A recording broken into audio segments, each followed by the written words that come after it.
Good morning and नमस्कार दोस्तों, स्वागत है आप सभी का आपके अपने YouTube channel GK search engine पर। तो दोस्तों आज है 30 दिसंबर और 30 दिसंबर से रिलेटेड राजस्थान करंट अफेयर्स के जितने भी इम्पोर्टेंट क्वेश्चन हैं उन सभी को हम इस वीडियो में डिस्कस करने वाले हैं।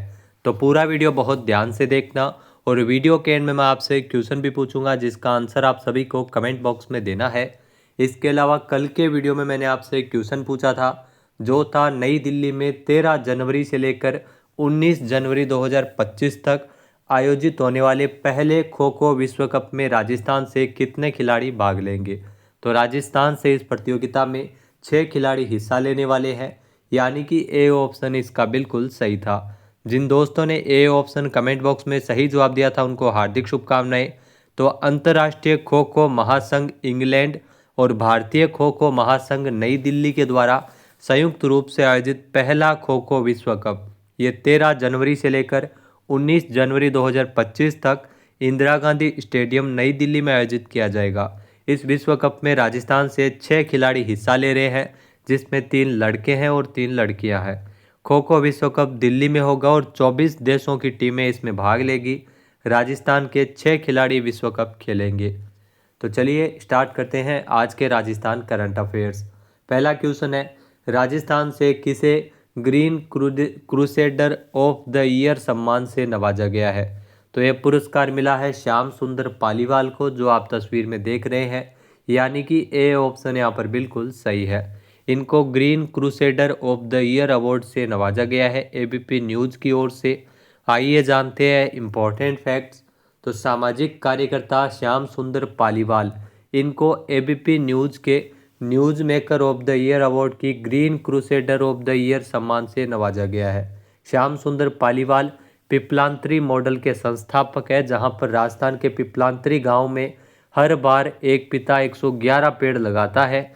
इस मॉडल ने हाल ही में स्थिरता और लैंगिक समानता दोनों को बढ़ावा देने के लिए सुप्रीम कोर्ट से काफ़ी तारीफ मिली थी। श्याम सुंदर पालीवाल राजस्थान के राजसमंद में पिपलांतरी गांव के प्रमुख रह चुके हैं। साल 2021 में इनको सामाजिक कार्य श्रेणी में भारत के चौथे सर्वोच्च नागरिक पुरस्कार पद्मश्री से भी नवाजा गया था। अगला क्वेश्चन है, भारत के किस राज्य के सरकारी स्कूलों में हेल्थ क्लब का गठन किया जाएगा। तो राजस्थान सरकार की ओर से जो सरकारी स्कूलों में हेल्थ क्लब के गठन को लेकर निर्देश जारी किए हैं, यानी कि सी ऑप्शन यहाँ पर बिल्कुल सही है। आइए जानते हैं इम्पोर्टेंट फैक्ट्स। तो राजस्थान शिक्षा विभाग ने एक नवाचार किया है जिसमें प्रदेश के बच्चों को फास्ट फूड जंक फूड से दूर करने के लिए स्कूलों में जागरूकता प्रोग्राम शुरू किया जा रहा है। इसमें प्रदेश के बच्चों को अब फास्ट फूड से होने वाले दुष्प्रभाव के लिए जागरूक किया जाएगा। इसके लिए प्रदेश के सरकारी स्कूलों में हेल्थ क्लब का गठन होगा। ये हेल्थ क्लब स्कूली बच्चों को स्वास्थ्य के लिए जागरूक करेंगे, फास्ट फूड से होने वाले स्वास्थ्य नुकसान की जानकारी भी देगा। 15 सदस्यों को इसमें हेल्थ क्लब में शामिल किया जाएगा और एक शिक्षक को इसमें नोडल अधिकारी नियुक्त किया जाएगा। अगला क्वेश्चन है, हाल ही में झारखंड में आयोजित सीनियर राष्ट्रीय तीरंदाजी प्रतियोगिता में तीरंदाजी में राजस्थान की किस खिलाड़ी ने 2 पदक जीते हैं।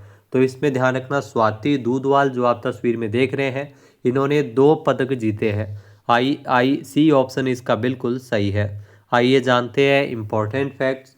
तो राजस्थान की स्वाति दूधवाल, इन्होंने जमशेदपुर जो झारखंड में संपन्न हुई राष्ट्रीय सीनियर तीरंदाजी प्रतियोगिता में 2 मेडल जीते हैं। स्वाति ने कंपाउंड महिला टीम का रजत पदक जीता है और मिक्स्ड टीम इवेंट में स्वाति ने तीरंदाजी में जसमीत सिंह के साथ ब्रॉन्ज मेडल जीता है। तो ब्रॉन्ज और रजत पदक इन्होंने जीते हैं। राष्ट्रीय सब जूनियर तीरंदाजी प्रतियोगिता 3 से लेकर 10 जनवरी 2025 तक जयपुर में होगी, इसमें ये भाग लेगी।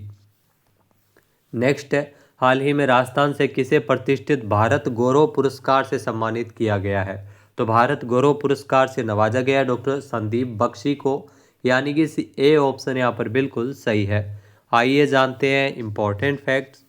तो दोस्तों, जयपुर नेशनल यूनिवर्सिटी जेएनयू के चांसलर डॉक्टर संदीप बख्शी, इनको शिक्षा और राष्ट्र निर्माण के क्षेत्र में उनके उल्लेखनीय योगदान के लिए प्रतिष्ठित भारत गौरव पुरस्कार से सम्मानित किया गया है। डॉक्टर बख्शी के दूरदर्शी नेतृत्व और अकादमिक उत्कृष्टता, अनुसंधान और नवाचार को बढ़ावा देने के प्रति समर्पण हेतु यह पुरस्कार मिला है। दिल्ली में आयोजित पुरस्कार समारोह में विभिन्न क्षेत्रों के दिग्गजों को एक साथ लाया गया, जिन्होंने अपने अपने क्षेत्रों में उत्कृष्ट योगदान दिया था। नेक्स्ट है, राजस्थान में किस जिले के प्रतिष्ठित इतिहासकार और शिक्षक नंद किशोर शर्मा का 24 दिसंबर को निधन हो गया है। तो ये जो आप तस्वीर में देख रहे हैं, प्रसिद्ध इतिहासकार और शिक्षक नंद किशोर शर्मा, इनका 24 दिसंबर को निधन हो गया था। इनका संबंध राजस्थान के जैसलमेर से है, यानी कि ए ऑप्शन यहाँ पर बिल्कुल सही है। आइए जानते हैं इम्पोर्टेंट फैक्ट्स। तो पश्चिमी राजस्थान के एक प्रतिष्ठित इतिहासकार और शिक्षक नंद किशोर शर्मा का 24 दिसंबर को निधन हुआ है। ये 90 साल के थे। नंद किशोर शर्मा का संबंध राजस्थान के जैसलमेर से था। शिक्षा और संस्कृति के लिए किए गए कार्य के कारण इनको शिक्षा के सर्वोच्च पदक राष्ट्रपति पुरस्कार से भी नवाजा जा चुका है। उन्होंने जैसलमेर में एक म्यूजियम की स्थापना की थी और जैसलमेर की सांस्कृतिक विरासत को सहेजा और सांस्कृतिक इतिहास से जुड़ी कई पुस्तकों का लेखन भी इन्होंने किया था। अगला क्वेश्चन है, राजस्थान में किसानों के लिए गोवर्धन जैविक योजना के लिए अधिकतम कितने प्रतिशत सब्सिडी मिलेगी? तो इसमें अधिकतम 50% तक सब्सिडी मिलती है। गोवर्धन जैविक योजना जो राजस्थान में लागू है, यानी कि बी ऑप्शन यहाँ पर बिल्कुल सही है। आइए जानते हैं इम्पोर्टेंट फैक्ट्स। तो राजस्थान सरकार ने पशुओं के गोबर से जो जैविक खाद बनाने की खेती में उपयोग करने वाले किसानों के लिए गोवर्धन जैविक योजना शुरू की है। इस योजना के तहत किसानों को वर्मी कंपोस्ट यूनिट लगाने की जो लागत का 50% और अधिकतम इसमें 10,000 रुपये की सब्सिडी मिलती है। किसानों को अपने खेतों में 20 फीट लंबी और 3 फीट चौड़ी और 2.5 फीट गहरी वर्मी कंपोस्ट यूनिट बनानी होगी। राज्य सरकार की इस योजना के तहत राज्य के लगभग 19,000 किसानों को वर्मी कंपोस्ट इकाई की स्थापना के लिए जो लागत के लिए अनुदान भी मिलता है। नेक्स्ट है, हाल ही में राजस्थान के कितने राजकीय विद्यालयों का जागृति आंगन कार्यक्रम के लिए चयन किया गया है? तो राजस्थान के 100 विद्यालयों का चयन इसके लिए हुआ है, यानी कि सी ऑप्शन यहाँ पर बिल्कुल सही है। आइए जानते हैं इम्पोर्टेंट फैक्ट्स। तो विद्यार्थियों और विद्यालयों का चहुमुखी विकास करने के उद्देश्य से राज्य भर से 100 राजकीय विद्यालयों का जागृति आंगन कार्यक्रम के तहत चयन किया गया है। इस कार्यक्रम के लिए प्रत्येक स्कूल को 5-5 लाख रुपए का बजट दिया जाता है। जागृति आंगन कार्यक्रम राज्य सरकार और शिक्षा मंत्रालय भारत सरकार के द्वारा स्टार्स प्रोजेक्ट के अंतर्गत आयोजित किया जाएंगे। नेक्स्ट है, राजस्थान में जल जीवन मिशन को कब तक पूरा करने का अवसर दिया गया? तो राजस्थान है वो जल जीवन मिशन में पिछड़ा हुआ है। इसमें अगर बात करें तो राजस्थान को मार्च 2025 तक इसे पूरा करने का अवसर दिया गया है, यानी कि बी ऑप्शन यहाँ पर बिल्कुल सही है। आइए जानते हैं इम्पोर्टेंट फैक्ट्स। तो राजस्थान में जल जीवन मिशन को मार्च 2025 तक पूरा करने का अवसर दिया गया है। केंद्रीय जल शक्ति मंत्री CR पाटिल की ओर से इसकी सहमति जताई गई है। प्रदेश में अब तक जल जीवन मिशन का 53.11% ही काम पूरा हो पाया है। जल जीवन मिशन की जो डेडलाइन है वो 31 मार्च 2024 को समाप्त हो चुकी है। प्रदेश अगर बात करें तो देश में 32वें स्थान पर है इस मिशन के अंतर्गत। केंद्रीय जल शक्ति मंत्रालय की ओर से देश भर में चलाए जा रहे जल जीवन मिशन में हर घर नल से जल का लक्ष्य निर्धारित किया गया है। अगला क्वेश्चन है, हाल ही में पूर्व प्रधानमंत्री अटल बिहारी वाजपेयी जी की प्रतिमा का अनावरण किस शहर में किया गया था? तो उत्तर प्रदेश में इस प्रतिमा का अनावरण लखनऊ में किया गया, यानी कि सी ऑप्शन यहाँ पर बिल्कुल सही है जो आप तस्वीर में देख रहे हैं। आइए जानते हैं इम्पोर्टेंट फैक्ट्स। तो रक्षा मंत्री राजनाथ सिंह और उत्तर प्रदेश के मुख्यमंत्री योगी आदित्यनाथ ने 25 दिसंबर को लखनऊ के कूड़िया घाट पर पूर्व प्रधानमंत्री अटल बिहारी वाजपेयी जी की प्रतिमा का अनावरण किया। अटल बिहारी जी वाजपेयी जी के जन्मदिन पर सुशासन दिवस का आयोजन है वो राजस्थान सहित पूरे भारत में किया जाता है। ये कार्यक्रम वाजपेयी जी की जयंती के उपलक्ष्य में मनाए जा रहे समारोह का हिस्सा था, जहां पर उनकी प्रतिमा का अनावरण किया गया।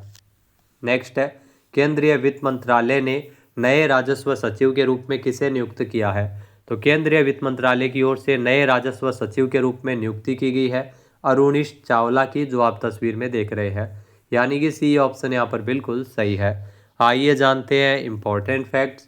तो हाल ही में भारत सरकार के द्वारा घोषित एक महत्वपूर्ण नौकरशाही फेरबदल के बाद अरुणीश चावला इनको वित्त मंत्रालय में नए राजस्व सचिव के रूप में नियुक्त किया गया है। अरुणीश चावला बिहार कैडर के 1992 बैच के एक वरिष्ठ भारतीय प्रशासनिक सेवा के अधिकारी है। अब बात करते हैं आज के हमारे क्विज के, जिसका आंसर आप सभी को कमेंट बॉक्स में देना है।